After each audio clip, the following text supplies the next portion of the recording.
Hello বন্ধুরা, পরিচালনায় আপনাদের সবাইকে স্বাগত। আশা করি আমার ভিডিওটা যে যেখান থেকে দেখছেন সকলেই সুস্থ আছেন, ভালো আছেন।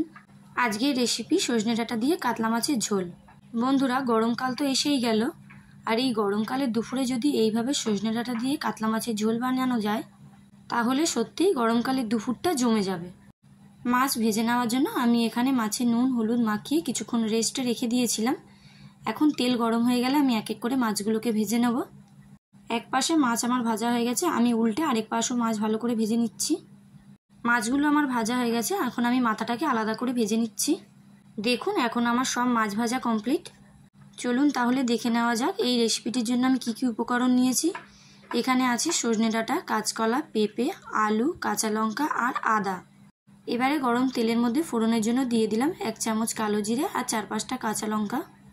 ফোড়নটা আমার একটু ভাজা ভাজা হয়ে গেলে দিয়ে দিলাম সরু করে কেটে রাখা আলু আর কাঁচকলা। এখন আমি আলু আর কাঁচকলাটাকে ভালো করে ভেজে নেব। আলু আর কাঁচকলা আমার হালকা ভাজা হয়ে গেলে এই পর্যায়ে আমি দিয়ে দিলাম পেঁপে। আবারও আমি সব সবজিগুলোকে একসাথে হালকা করে ভেজে নিয়ে দিয়ে দিচ্ছি গ্রেট করে রাখা আদা আর 1 চামচ মতো জিরে বাটা।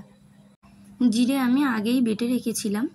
দিয়ে দিলাম পরিমাণ মতো নুন, হলুদ গুঁড়ো, জিরের গুঁড়ো, ধনের গুঁড়ো। সামান্য পরিমাণ জল দিয়ে আমি সব মশলাটাকে ভালো করে কষিয়ে নেব, যাতে আমার মশলাটা না কোনোভাবে পুড়ে যায়। সব সবজির সাথে আমার মশলাগুলো ভালো করে মিশে গেছে। এই পর্যায়ে আমি দিয়ে দেবো 2 বাটি মতো জল। এখন আমি কিছুক্ষণ রান্নাটাকে হতে দেব। ঝোল আমার ভালো করে ফুটে গেলে এখন আমি দিয়ে দিচ্ছি সজনে ডাঁটা। আবারও আমি কিছুক্ষণ রান্নাটাকে হতে দেব। সব সবজি আমার ভালো করে সেদ্ধ হয়ে গেছে। এই পর্যায়ে আমি ভেজে রাখা মাছ দিয়ে আরও 2 মিনিট মতো রান্নাটাকে হতে দেব। 2 মিনিট আমার হয়ে গেছে। আমার আজকের রেসিপি রেডি।